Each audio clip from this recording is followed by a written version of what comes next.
Go ahead. Good evening, everyone. Welcome to another episode of the Good Deeds Note Investing Podcast Open Mic Night. Back to Thursdays, so we won't be confused anymore after 2 weeks of Wednesdays. I hope you're all partied out at this point, Chris, since these were I'll tell all you, birthday interruptions. This confused me more than everyone, but Oh, I wouldn't be sure. I think I got texts from people who signed on Thursday and were like, "Where's everybody?" That's what happens when you get another year older. So yeah, you're getting to that zone where your brain cells are dying faster than you can make new ones. So yeah. Sorry, Chris. Thankfully, I can't blame alcohol anymore on it. So. Yeah. Welcome to the wrong side of the hill. Yes. Good over here.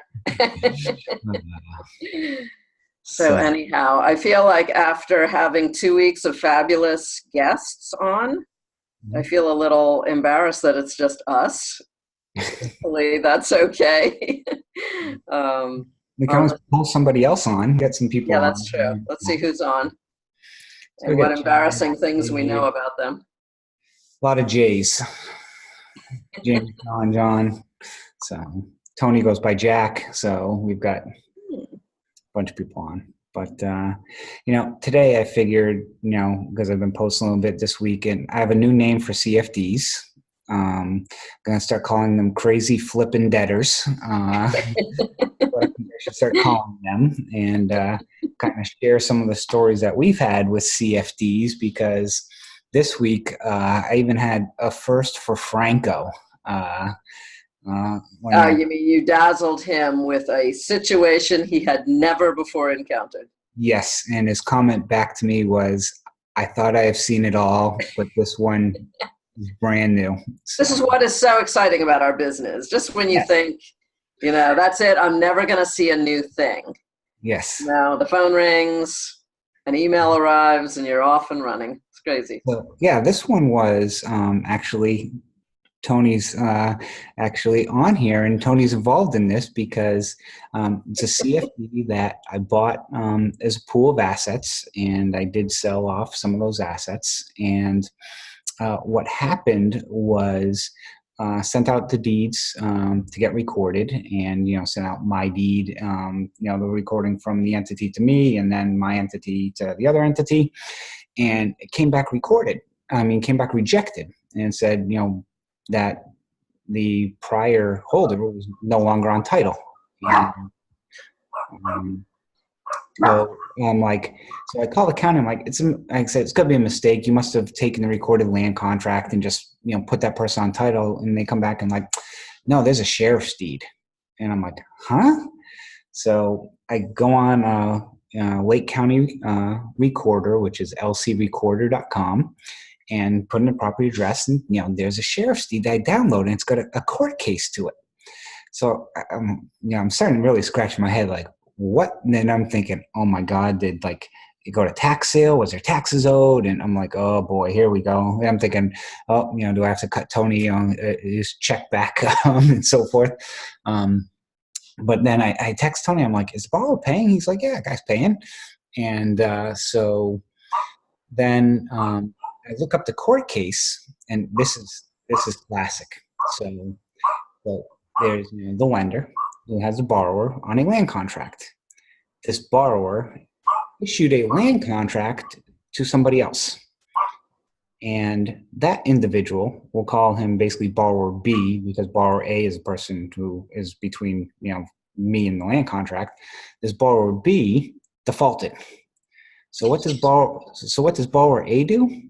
Has attorney file foreclosure on borrower B. Okay, does everyone follow so far? Yeah. Put in the chat if you follow. So yes. Chris has a borrower whose name is John. Yeah. John gives a land contract to Betty. Yes. And then Betty doesn't pay, so John forecloses on her, and now John has a sheriff's deed deeding the property to him. Yes, because that belongs to Chris. Yeah, because his attorney either never checked to see if he had title on it, or knew but just went with it anyways. Well, So when you want to send a demand letter, doesn't your, or not a demand letter, but if you go past a demand letter, doesn't your attorney do a title report?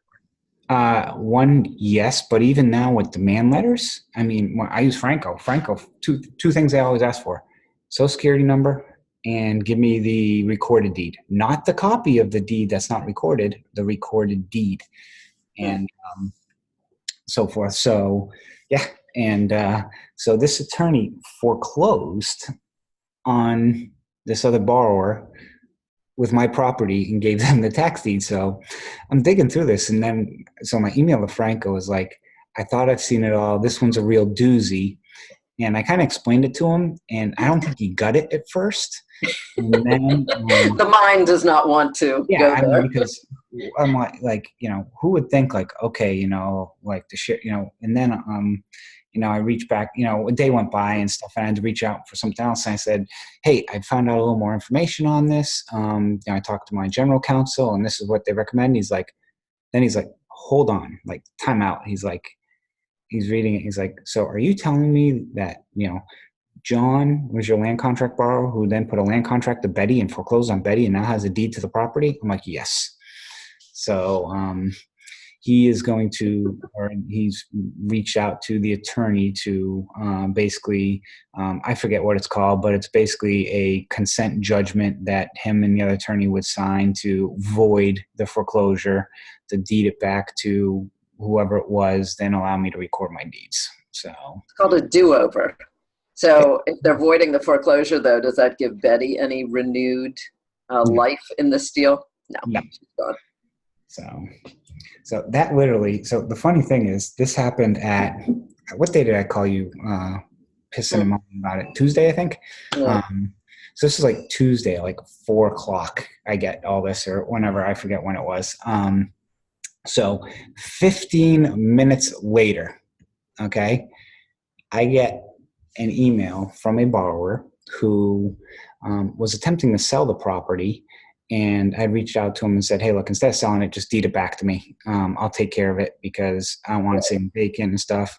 And Yeah, they like, weren't going to make anything from it anyway. no, yeah, they weren't making, yeah. And basically the payoff and what he was trying to get was a Right. lot.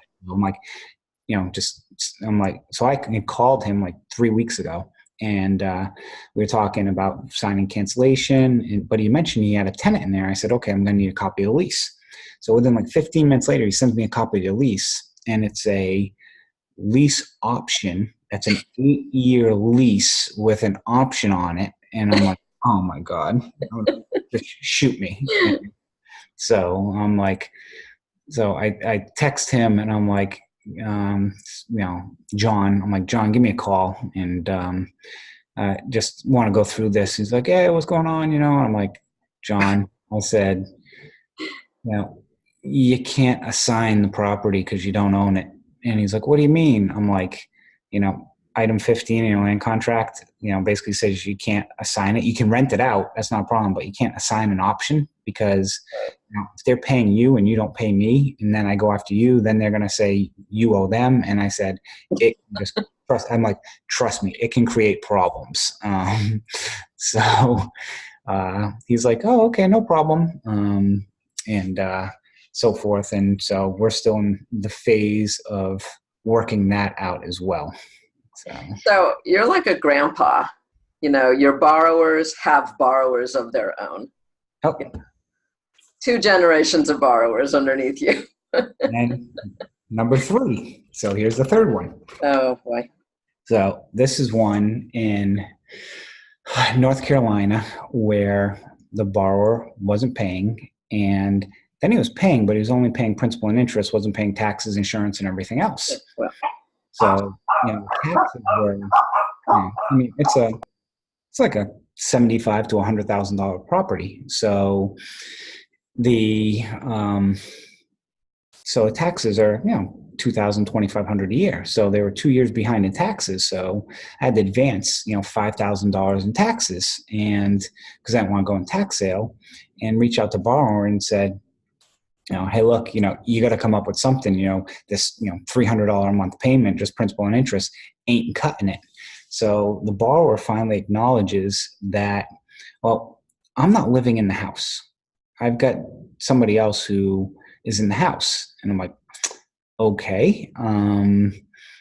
So, and that person had actually been the one who was calling in, making the payments.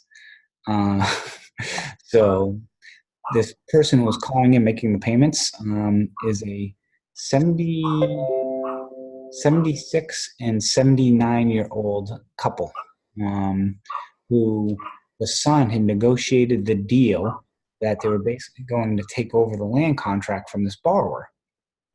And I basically went to them and said, well, in order to do so, we've got to cancel them, give you a new one. I need to qualify you, and so forth and so on. And this woman, she put, her son and her, they put, they've seen pictures prior, when CFDs, a lot of times you can see the pictures when they're vacant and so forth. And actually, as part of this deal, I made sure I could get an interior BPO, and I actually did a home inspection on the house as well.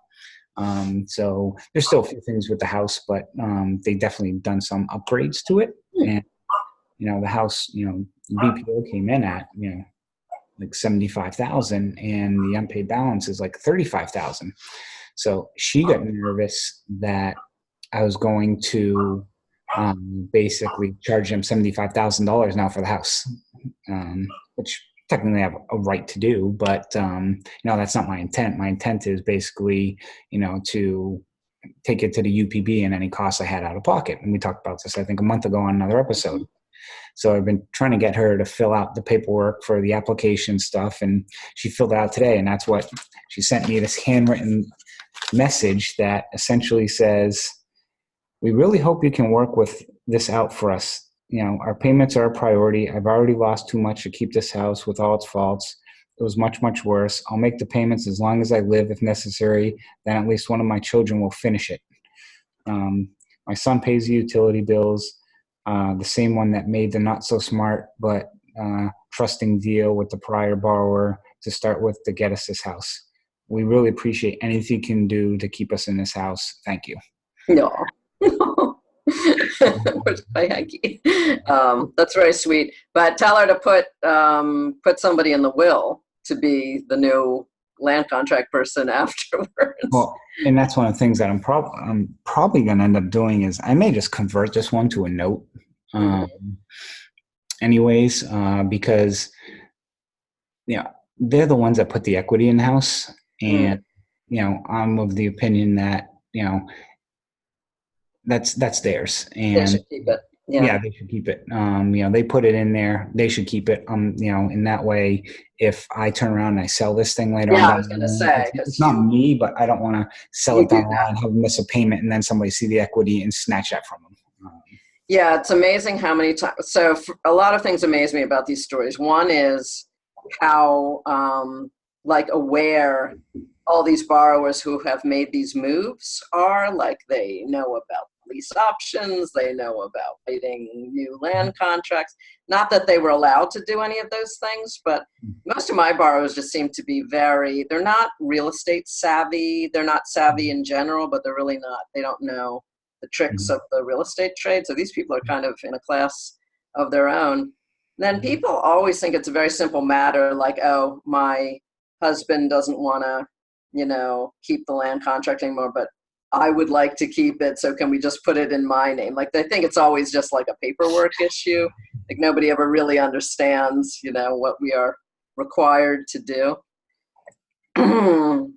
It does give another side of things, because us, most people we associate with are reasonable, and we use attorneys and other, we try and do things the right way. Yeah.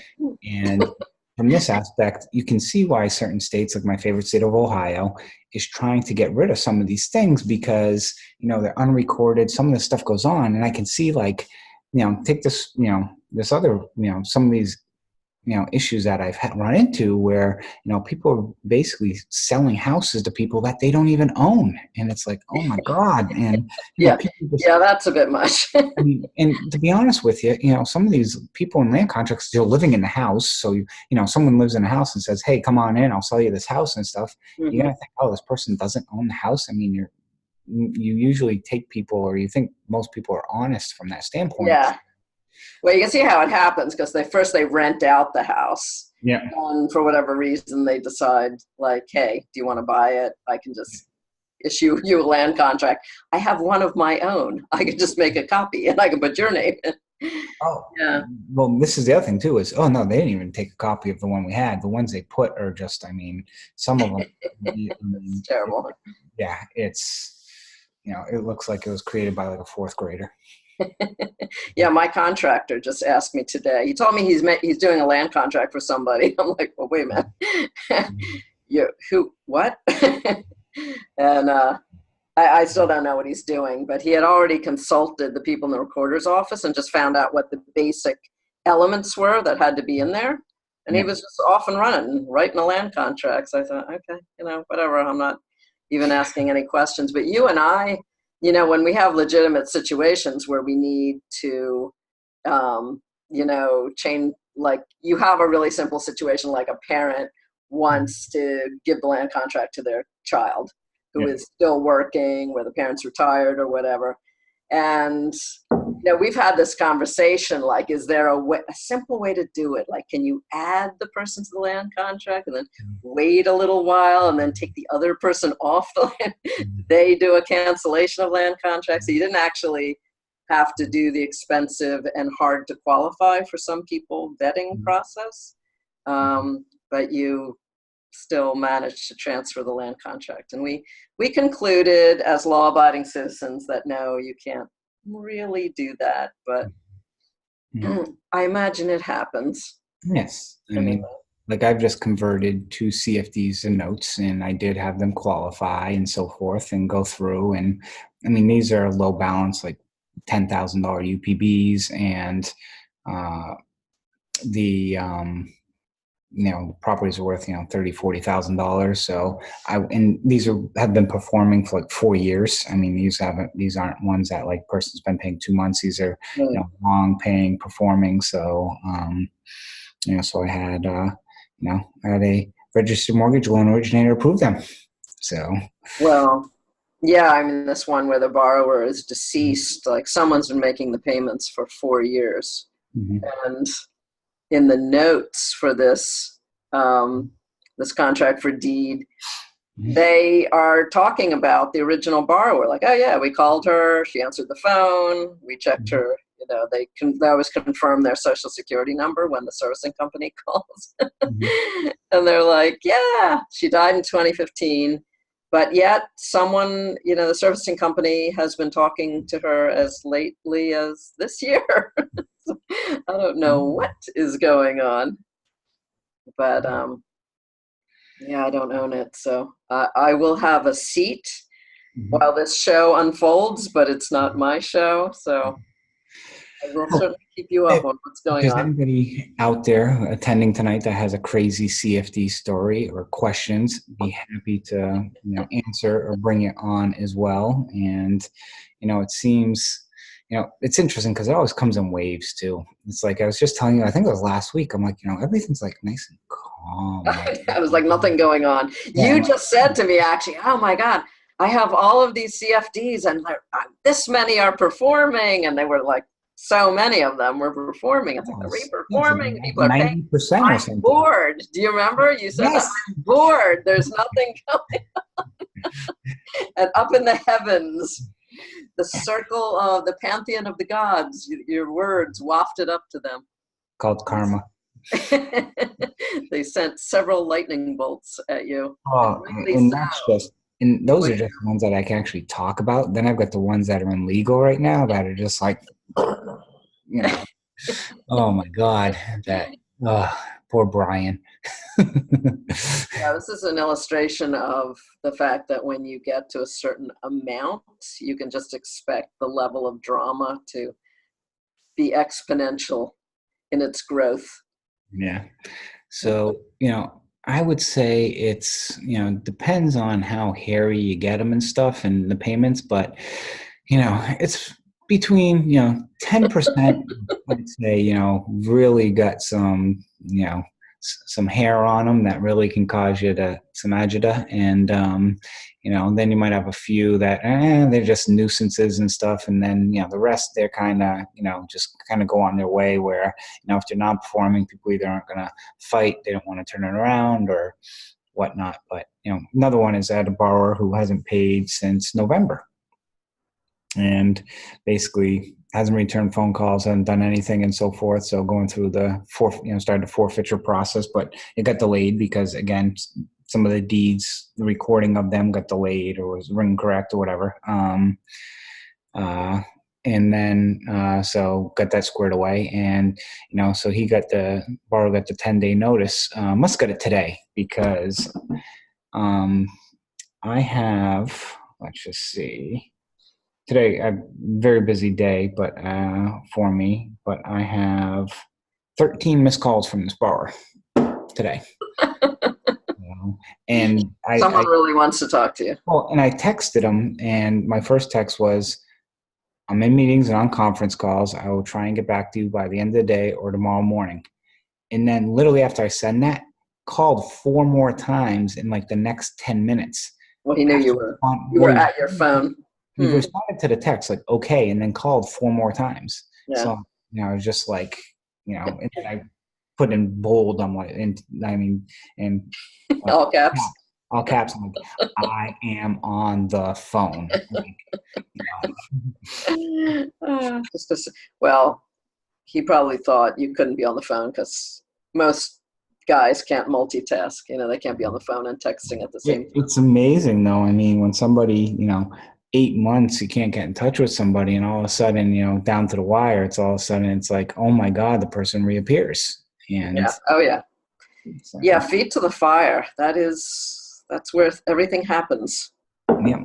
So. Unfortunately. Yeah. So I'm in a really different, things are, it's never like super quiet, but I bought my first notes in 2017, like the early part of 2017. And, I think because they were my first ones, I got kind of like, for some reason, they're all like older women, some with disabilities and things like that. And, I've gotten too involved with them. I know too much about them. We've had too many conversations, and, it makes it hard for me to think like a steely business person. And I don't ever want to be, and I know you don't either, like so steely that you're impervious to the anguished cries of, borrowers. Like this is the Good Deeds Note Investing podcast, and we are very much committed to doing good deeds. But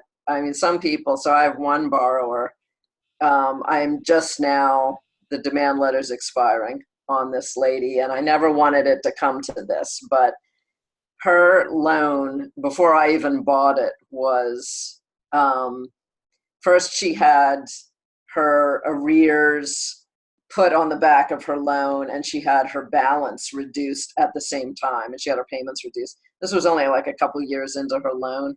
Then a couple years later, the two things that had been added to her balance, the arrears and the reduction that they gave her temporarily, they wiped all of that. So they vastly reduced her unpaid balance. They vastly reduced everything. When I took over the loan, she was, behind, I forget by how much, but I put her on a forbearance plan. That didn't work. She has paid at times, and then not, and then she'll just skip months, 3 months and everything. And you tear out your hair. Just I don't know what else. This borrower has been the beneficiary of so many modifications and attempts to kind of prop her up with this. But I think we all just have to admit at this point, she can't afford the house. I mean, that's just the reality of it. So it looks like it's coming to a sad conclusion. And that's what I've got a lot of that kind of stuff going on right now. And you and I actually just recorded a podcast where we did nothing but scream and bitch about everything that was going. So I don't want to repeat myself. Well, I mean, and sometimes there was one, so have a property that, and I don't know if you recall this story, where basically the borrower couldn't make the payments, and I, bought the land contract and, paid like $5,000 in taxes on it, and the borrower couldn't pay. And basically I offered the borrower a free house. So let me repeat that. Yeah, not the house she was The in, borrower a another free free house. house. Basically say, give me this house. I will give you this other house for free. Right. Livable. It's, in the same area, and so forth. It wasn't admittedly as nice a house, but it was Yeah. going to be free. So Yes. that's Free. something. But Basically, yeah. sign the paperwork, cash for keys, another house. Offer this. She rejected. So she ended up coming up with some money for a down payment that I'm like, okay, you know what? Because she started to complain about, the UPB, thought it was wrong, all this other stuff. So I'm like, okay, I'll do a modification for you. But, in modification always states, that you accept this as UPB, you can't go back and fight it later on, yada, yada, yada. So does that, makes the first payment, hasn't paid since. And basically says, not getting, I don't have as much income now. And, the problem is the payment's like $400 a month. So she can't find anything probably to rent for that price anyways. And this is a 3-room, 1-bath house. And, it's actually, it's a decent house that, it's basically probably 3 times more than that other house that I was, offering to give her. But, and I'm sitting there thinking like, and I'm just sitting there thinking, oh my God, it's like, I don't want to take this house, but this woman, hadn't paid for 4 years prior, makes like 1 or 2 payments and now gets caught again. And it's somewhat frustrating that it's like, I tried to help. I mean, I can only do so much, and, and you try and help some of these borrowers, and sometimes it just, doesn't work out. And sometimes you have to do what's in the best interest, of course, for you, your entity, and, if you've got funding partners and stuff, by trying to work with the borrower. But, sometimes you just try and, help them, and they just don't want to be helped. Free house. Yeah. Free house. Yeah. We have a borrower who hadn't made a payment in 5 years and had thought that, basically because she went through a bankruptcy. I don't think she completed the bankruptcy, but she did. She started a bankruptcy several years ago, and she thought because of that her debt was wiped out. She would never have to pay again. And when, our outreach person asked her to pay, she said, I am never paying this loan. She's making it very clear, okay. I had one where borrower filed Chapter 7, and he didn't want the house. He wasn't living in the house. It was getting divorced, and this was in Maryland. So chased him down, found him, actually had somebody meet with him, and it was a guy, local resident and stuff. And I was like, look, you don't owe me anything. You don't have to pay for a house. I will give you $1,000 to sign this house over to me. And the guy's like, no.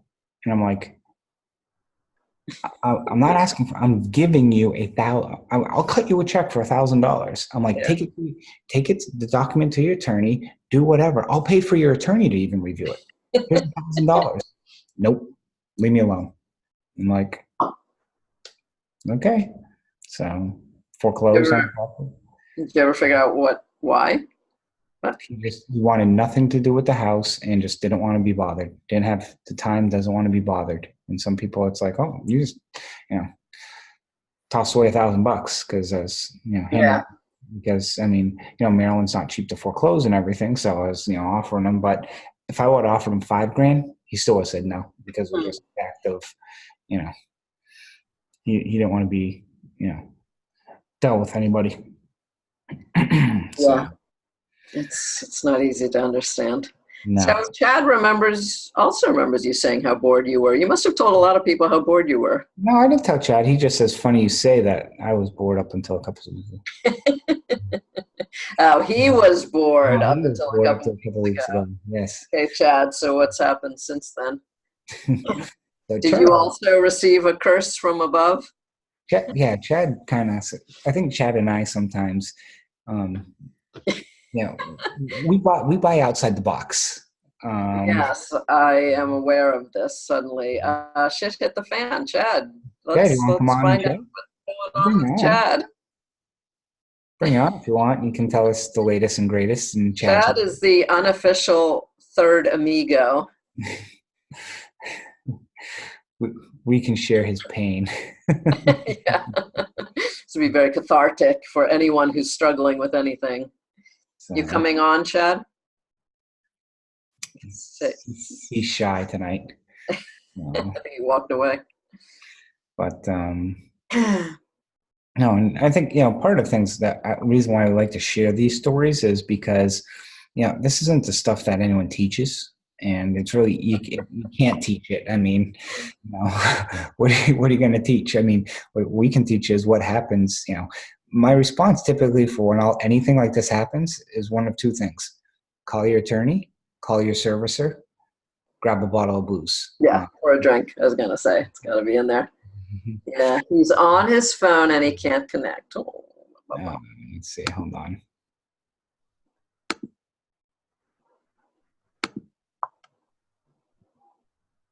You there, Chad? Well, there we go. hey! Can you hear me okay? Yeah, we can hear you. Yeah. How are you?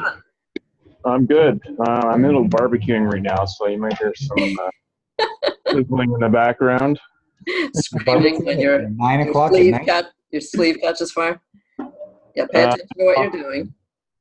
I just had a busy day and busy night, so I'm just catching up on my my food intake here. So, Chad, I thought being a note investor was passive and you didn't have to work. well, I was thinking that until a couple weeks ago, actually, and then I jinxed myself. The law of attraction said, "Oh, I'm getting." I'm just like, I was just thinking, man, it was funny you said that because I was saying the same thing to myself a couple weeks ago. I'm like, well, it's summer, might as well take some relaxed time, and then yeah, that all went the window. So, So what's going on?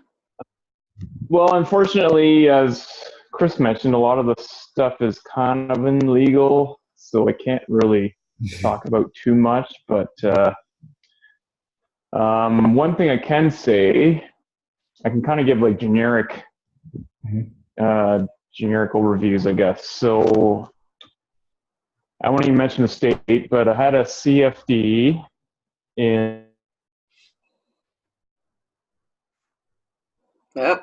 Oh, we lose you, Chad. May have lost Chad. No, Yes. We'll see if we get him back on. He may not realize that we can't hear him anymore. Still talking. I can still hear you. Ah, there you go. Yeah, I can still hear you.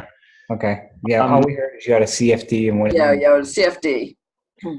So it's CFD in an area that's not really recognized, let's put it that way. Not that that's a big deal, but the borrower has not paid in, I'd say 10 months now, I guess. When I bought it, it was 3 or 4 months. So she's been cooperative. She's agreed to sell the property. And at the time we bought it, thought there was a ton of equity. And so I sent a realtor over there last week to check it out. And it's worth half of what we thought it was going to be. Yeah, so I'm not too sure what we're going to do with that one. So, Chad, I have a question for you. With realtor BPOs and stuff, when you get them, how often are they accurate in your mind? Never. Never. So in this case, I'll have to admit that I actually put a little bit too much faith in this realtor, but I agreed with his analysis. Actually, like he's actually he's a rehabber as well, and he actually came up with a number that made sense to me. And it was in an area that I'm not familiar with, so that's why I kind of relied on his expertise a little bit. But once he got inside, he was just like, wow. In a good way? If only. No, he actually didn't even want to call me back. I had to call him twice this week. You didn't know how to break the news to you? No, he didn't. Yeah, it's like, or I called him once last week, left a message, he never responded. Texted him, and I finally got hold of him this week, and he gave me the lowdown. Places, so the woman's still living there, obviously. Place is full of mold. Like up the bottom, he said he'd never seen anything like it. There was like an add-on that had 6.5-foot ceilings. It had no kitchen, but they had a temporary makeshift kitchen out in the garage. It's on and on and on and on. Wow. In any event, so yeah. And yeah, like the values coming up with was like less than paid for the note, so or for the CFT. Like, oh man. Yeah, I've got one of those right now too. Yeah, I trusted somebody on a drive-by and Mm-hmm. missed the big crack in the foundation. That. Oh yeah, two of those. Oh. That one, and I have another one.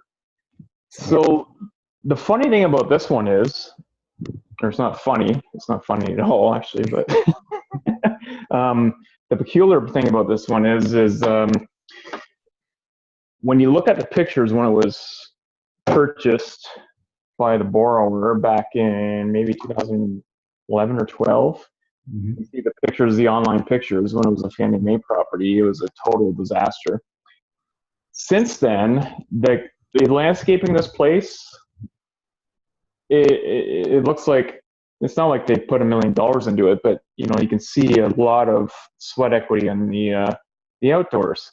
Painted the whole house, replaced windows. It's just like, you would think.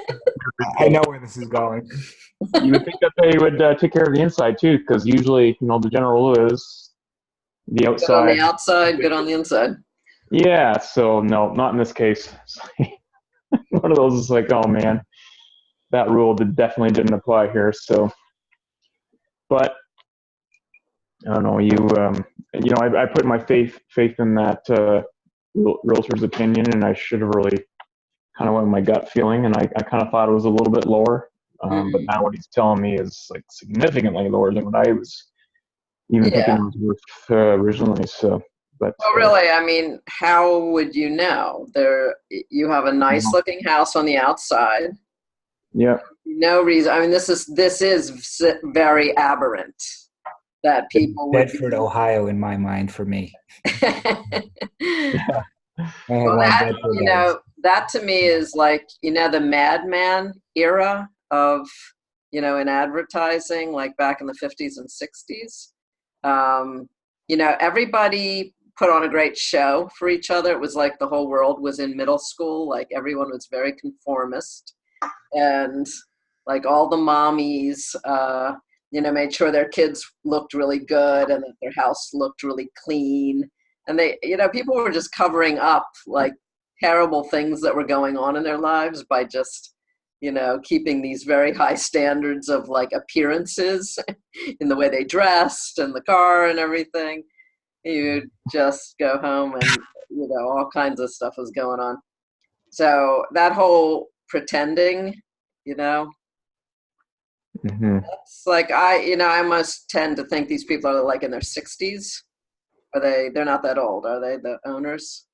I'm not sure, actually. I've never actually spoken with the borrowers themselves. I have a feeling they might be in their upper years. I'm not 100% sure. So, That's a very old-timey thing to be impressing the neighbors and kind of falling apart on the inside. Yeah, maybe that's what it is. It could be. Like, you wouldn't believe, and they put a brand new fence up. Like, it's just got like everything going good about it. And that was one of the reasons I bought it in the first place was, wow, this is a really well looked after property. And I think it was only 4 months behind, 3-4 months in payments behind when I bought it. Anyway, so yeah, that's just one of the many Well, I ridiculous think that happened in the last couple of weeks. any reasonable investor would have done the same, I think. We need to turn this a little bit into a therapy session for Chad. He's feeling a little bad about this. A little jaded, yeah. And unfortunately, I've got an investor on this too. So, Yeah. So what do you do in a case like this for your investor? well, so I talked at length with this realtor, and he's pretty savvy. He's an investor realtor, and he understands, ARV on a property, and fix it up, what it could be worth. So he's going to run some more numbers, and because the number he's coming back with, I'm like, that's like, I was looking at the comp stater like yesterday or a couple of days ago. I'm like, that's like lower than any other properties sold for in like over 2 years. How, can't be that low. So he's going to run the ARV. He thinks it's going to cost like $60,000 to get it into top-notch condition. Mm-hmm. The ARV where it needs to be. So it's not a high-end area, but it's definitely not the low end. So then he's going to work the numbers backwards and see where he thinks an investor might, jump in and take it. So 'cause I'm coming up with a number a little bit higher than him. And, if he doesn't think it's going to be worth that, I might just go to a different realtor and just get some more opinions. So, Yeah. I'm curious, Chad, because I know you do some, renovate properties and stuff like that. And I know you talk with a lot of investors. Is it still people still looking at acquisition price plus rehab and then 70% ARV? Is that still the case? I've heard that's kind of changed now and it's even creeped up higher. So investors are paying more for property, but I'm just curious what your thought, if you've heard that as well. Well, so it's ARV times 70% minus rehab costs. And holding costs. Yeah. I never ever went to by that stupid rule because you don't know what you're going to make. Like I would obviously had a big long formula when I did mine, and it would punch out a number where I'd want to make a certain percentage of profit on the deal using that formula that you had no idea what your profit was going to be. But back when I was doing more of the flipping, I was settling for 15% because in Florida it was really heated and that's what all you could get. And even then, 15 was hard to come by. I think most people still want to see a 20% return, 15 to 20 under costs. So that's kind of what I think a lot of people go by. I think the newbies that jump into the business go by that 70% rule, which, like I said, doesn't really mean much. So I think it depends on the market too. Some markets are a lot more aggressive than others. So have more vitality, shall we say? Yeah, exactly. Chad, while we have you on, I think you've had a little frustration recently as I have recently, in seeing some pricing come back or counter offers come back. Oh yeah, yeah. So I connected with someone. I think it was yesterday, and they're selling a pool of CFDs in Kansas City area. And he sent me the tape immediately. And as soon as I got the tape, I realized, this guy has no clue what he's doing. Just judging by the the numbers on the tape, there's like maybe 8 columns of data. So it's like, oh man, I can tell already who, this type of seller. So I sent him a list of questions back, like who's servicing, like are these being serviced? First of all, who's servicing them? I looked up the entities, I just kind of randomly checked and they were all over the map. Like looked like there's like 10 to 15 owners. So who actually owns these? I can't remember, a bunch of other questions like, these being escrowed, a bunch of stuff like that. Well, he couldn't answer half of them. And one of my questions was, what is your pricing expectations? And he came back as, we're expecting to get what the value of the balance of the mortgage is. So I politely declined, and I said, good luck. If you're trying to sell a pool of CFDs in the $6 million range, usually they're trading between 55 and 60 cents right now on the dollar. So good luck. He never responded. So I don't know. And they're trying to move the whole pool all in one shebang. Like, good luck with that. It's funny. I got an email from someone today saying that, hey, I've got somebody who's looking to move a pool of $6 million in CFDs. Let me know if you have any interest. I bet you it's the same thing. Yeah, that sounds like it.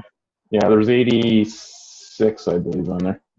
I mean, I posted it on Facebook, but I put in 5-6 offers here and there with a few different sellers and stuff, and every single one was coming back at like 80-85%, and I'm just like, nah, don't even know. Like, what will you counter? I'm like, no. I'm like, I'm at 40%. You're at 85%. I'm like, I'm not bidding against myself. I'm like, we're just so far off. I mean, someone was putting in UPBs at 45,000. I was going in low 20s and stuff, and they came back at like 39,000. I'm like, no. I mean, it's not.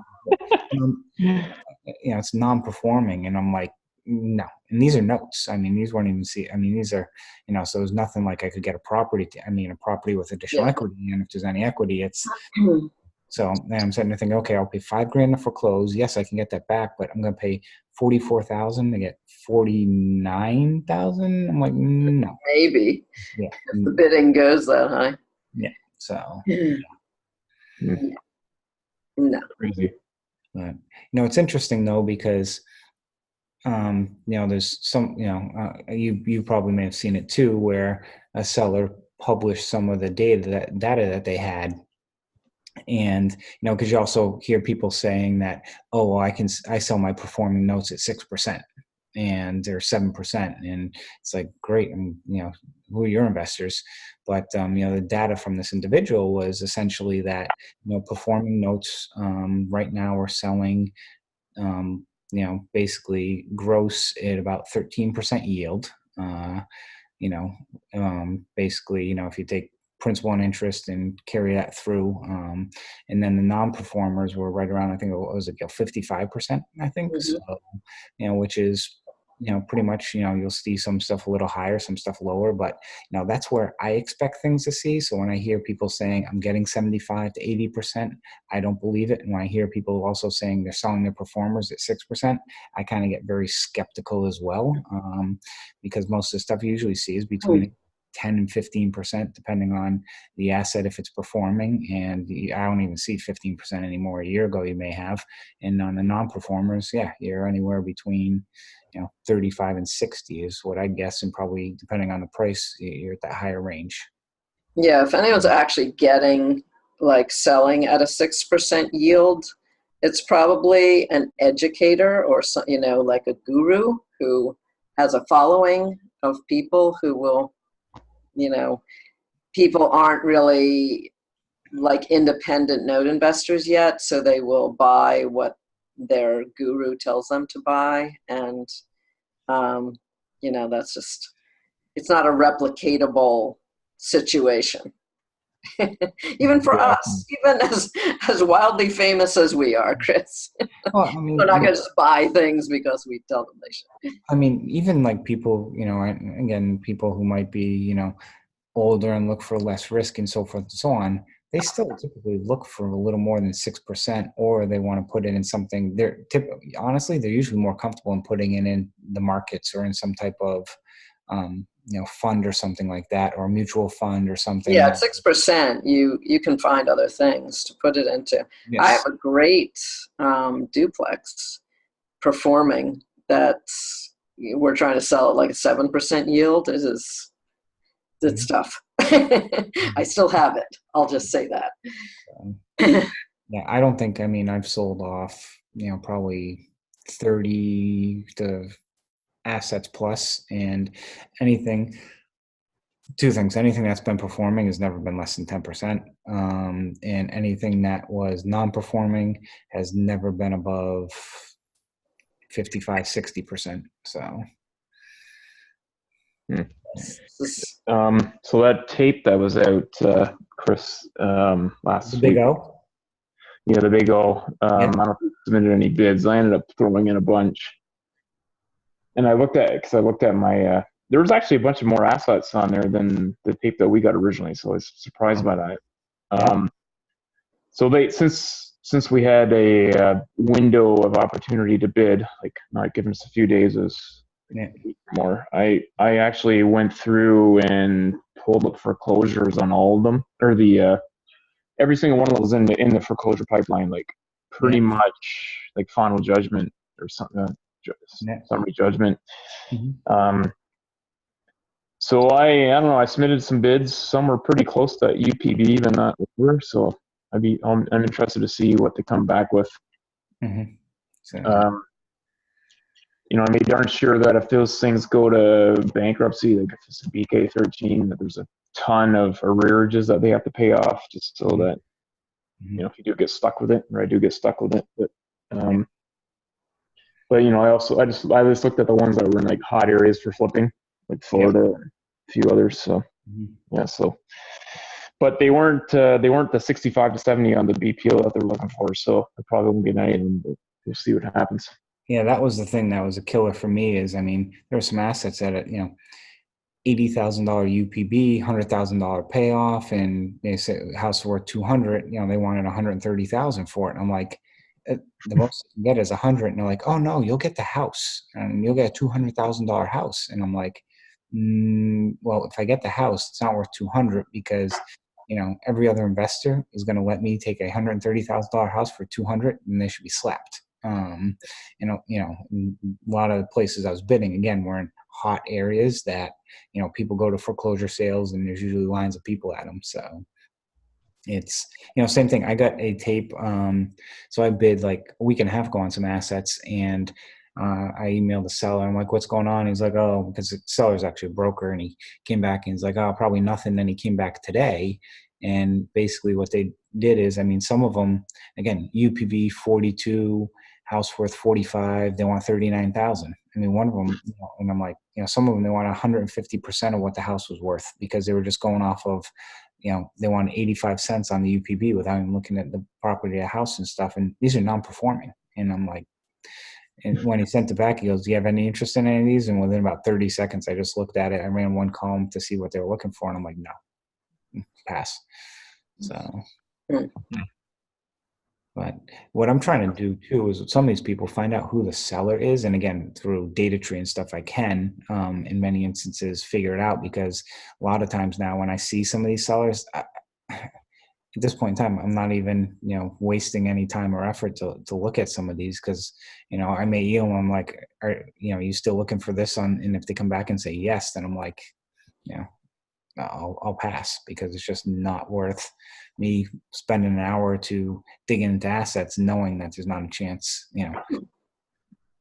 Okay, so like a number of people that we have as listeners, either like tonight and people who will listen on the replay, they are probably going to listen to you too and be like, well, if those two can't find anything to buy, how am I going to get any traction in the note business? So what would you say to them? I'll let Chad go first. No, there's still a lot of inventory out there. I would say, because it's summer, it's a bit of a dry spell. I haven't seen as many come in lately. But well, everybody knows a common denominator between all this, that we buy a lot of stuff from a certain broker. I bought a pool within the last few weeks. I guess it closed on. And part of that, I ended up getting some pretty good deals, or so I thought. So I got some performing stuff at non-performing prices. I actually paid less on some non-performing stuff, or on some performing stuff that I paid higher for in non-performing stuff 6 months ago. So I was a little yeah. by that. Although it was a pool, so it was like a pretty large pool I took down. So I guess maybe I got some preferential treatment or pricing because of that. However, as part of that, there's some other assets that I have my eye on as part of this that there was some issues of title, so I kind of held off on those until I figured out that there were some pretty big issues of titles on a lot of these. So I held up buying some of them until I figured out they could be cured. Mm-hmm. Then I went back to him this week, or maybe it was last week. That was another one of the things that happened, to say, hey, I'm ready to buy these now. And this particular broker said, well, we'll see. The seller's not taking any more, or not any more deals right now. I'm like, you've got to be kidding. I've spent, I don't know how many hours and thousands of dollars on these. You better well hold those for me, because I'm not going to be too happy, especially when I told them all the problems that were with these, the titles on these. But in any event, no, there's still quite a bit of inventory out there that are still reasonably priced. So, Chad, you don't have to give exact numbers, but roughly how many assets do you think you bought this year, ballpark? 20, 50? 40 something maybe. Yeah, so close to 50. So, and that the kind of my response to Gail, and I'm in the same thing. I probably bought, I don't know, 50 assets this year, and my goal was to buy 60. So, what I would say to people is you just have to be patient, and there's still assets out there. And for a lot of people, when you're starting out and new, you're looking to buy one or two, one or two at a month, or, just start out slow. You can find that. I mean, that's out there. If you're looking to take down 50 to 100 assets, that's more challenging. I mean, that's, if you had $5 million that you had sitting there and you had, was collecting, paying interest on it, that's more challenging to get out the door. If you have, 2, 3, 4, 5, 600 million bucks, you could get that out the door. Well, go ahead. Yeah, I was just going to say that the thing is, what's really hard, I think, is to, like, lots of times you have JVs ready to buy and you can't find deals. Other times, you have deals and you can't find JVs. Like, the hardest part, like this, I did well on that same tape that Chad is talking about. And I also bought at non-performing prices several performing notes, and I was just like blown away. I made modest offers, and a whole bunch of them got accepted, and I can't explain it. It's like a freak of nature moment. And you just have to be ready to pounce when it happens, because there's no telling when these kinds of things present themselves. So, I mean, I've tried to kind of tell a bunch of people who have approached you and me about doing joint ventures, like, I can't tell you when it's going to happen. I'm just telling you, like, I'm going to reach out to you at a certain moment, and that'll be the moment, like, and you're not going to have a ton of time to decide. I mean, usually we buy them anyway, and then, people kind of buy them from us after the fact. But yeah, I mean, it's very hard. Everybody wishes you could just go to a supermarket and pick what you want off the shelf, and they always have, they're always fully stocked. But it's really hard to wrap your mind around the fact that, these tend to happen in like eruptions, and you gotta you got to grab your bucket and run outside while it's raining notes. And then you might be inside for the rest of the winter.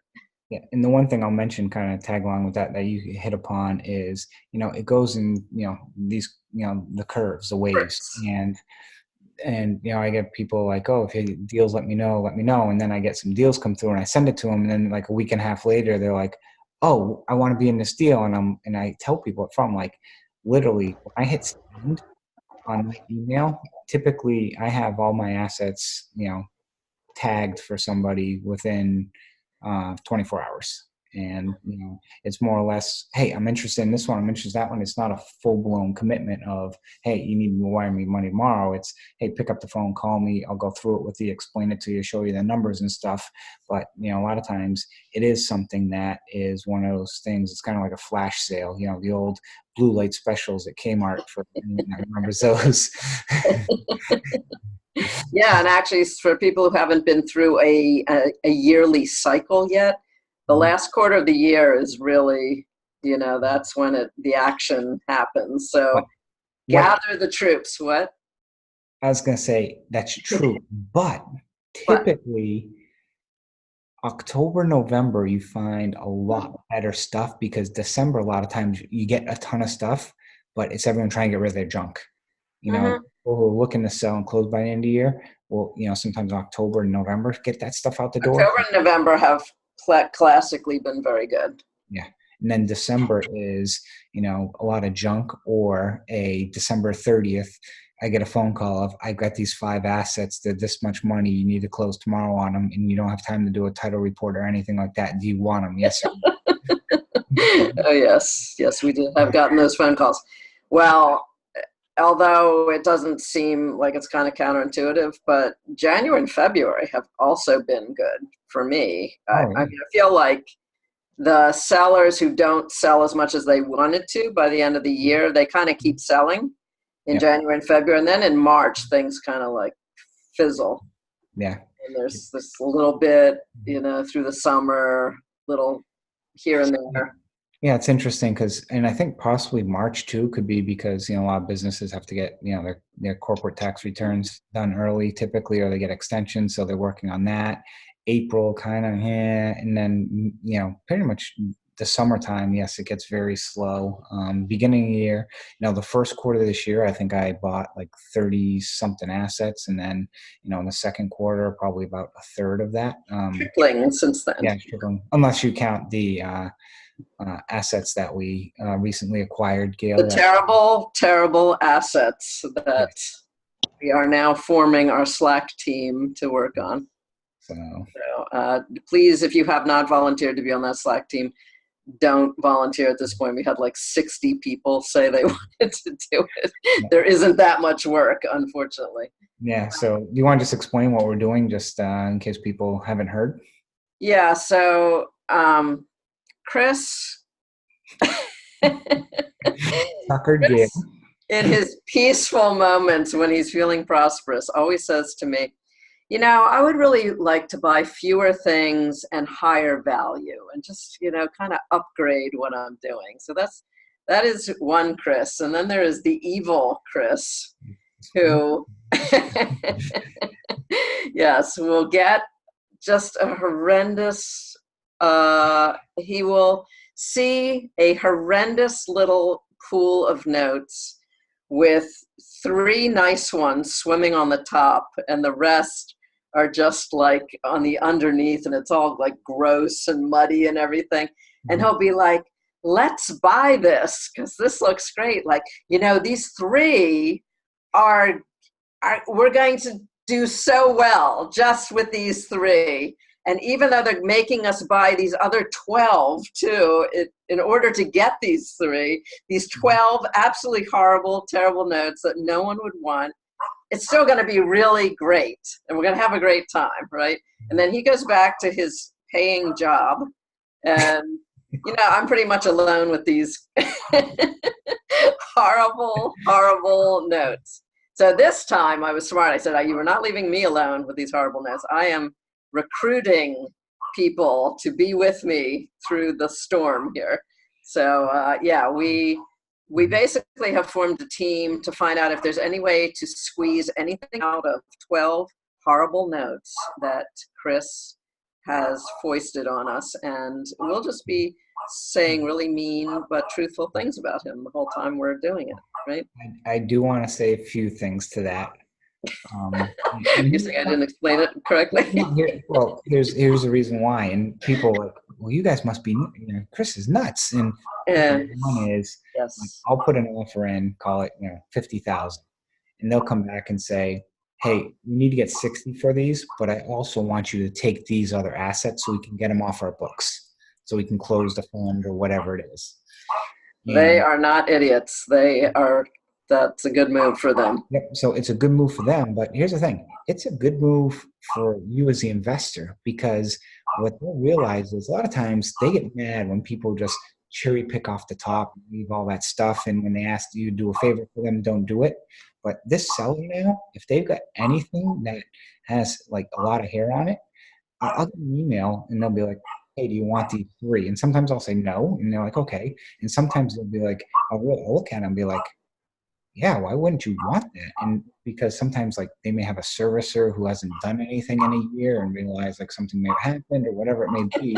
But, one of the things that you especially when you're starting out, is doing wise decisions. Like, just don't go buy all crap assets. But if someone says, hey, take these other 3, you don't have to do anything with them. We got some of these that we're not even doing anything with, and just put them aside. But you're helping them solve a problem, and you're separating and differentiating yourself from somebody else, or you're helping them solve a problem, and they will be thankful later on. Trust me, I've been very generous to me on other things. So a good case in point for that, Chris, is that's a good case in point for that is getting deals from particular sellers, especially if you deal with them a lot. And that one pool that I took down not too long ago, it was an asset I bid originally, and then when I did my evaluation or hunkered down on my evaluation of it, it was a lot less than I anticipated. Mm-hmm. So I rejected out of the pool. So the seller came back and said, this is the last one out of this particular fund. They just need to get rid of it. Can you just give us a counter offer? And I looked at it and I'm like, man, this is the one that had the $150 a month payment. I'm like, you know what? That's not even worth it's not really even worth taking down by technical servicing. I just said, how about, I think originally, I didn't look at it that close originally. I think I bid maybe close to 10 grand. But it was part of a larger pool. So it was, I look at the overall. Yeah. I said, how about 5 grand? And he said, okay, no problem. It's like, basically getting it free, and it was performing. So it's like, okay, I'm going to be collecting $120 a month maybe after servicing, but the return on that is pretty nice good, right? Yeah, and then it's not a very big balance, but the equity in this place is crazy. So I'm pretty sure these people are pretty happy paying $150 a month for the rest of their term, or they might pay it off, right? So, well, one of the things that I've done on some of those, Chad, is when there's some of those low balances. What is that? That's my computer telling me it's about to die. Oh. Best time. What I've done in the past with some of those, Chad, is, say the rate's at like 9%. I've gone back to them and said, hey, look, if you're at 150, if you can pay 250, I'll knock you down to 7%, and then show them how much they save over the life of the loan. And they may save, might save like $1,500 or something like that. But your return, even though you're losing that, your return goes up astronomically because you're getting those higher payments. And I've had 2 borrowers do that, where I said, hey, can you afford 250? Because if you can, I can knock your interest rate down. And then all of a sudden, instead of getting $1,400 a year, now you're getting, close to 3,000. You're doubling the speed of your money. Interesting. That's a good point. I may have to try that with this one. They just got boarded like yesterday, so yeah. I will. I might approach the servicer and bring it to them. Yeah. So. That's really fun.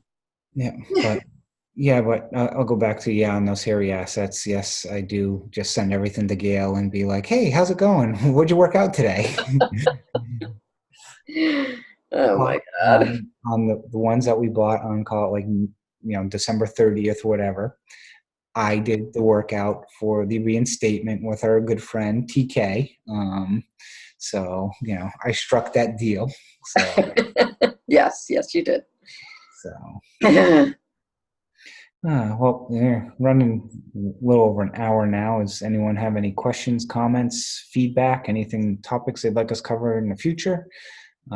If not, I think we can pretty much wrap up this episode. And like we said, we will be back to Thursdays. I do apologize for all my emails that say Franco, Debbie, everything else. There was a little glitch in the system. I'll make sure that's corrected next time around for everyone. So looks like no other questions. So Gail, any final thoughts? Nope. We're going to record another regular episode tomorrow. So try to think of something good for then. Yeah. So, well, it'll have to be in the afternoon because I got some stuff in the morning.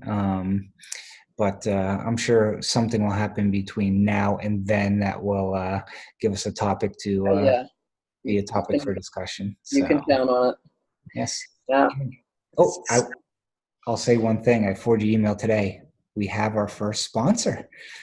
Oh my gosh. Yes. So exciting. So we're selling out. Is that? Well, no, actually, I think it's more of a returning a favor almost in a sense because, it's somebody who we both work with a lot and so forth. But constantly. Yes.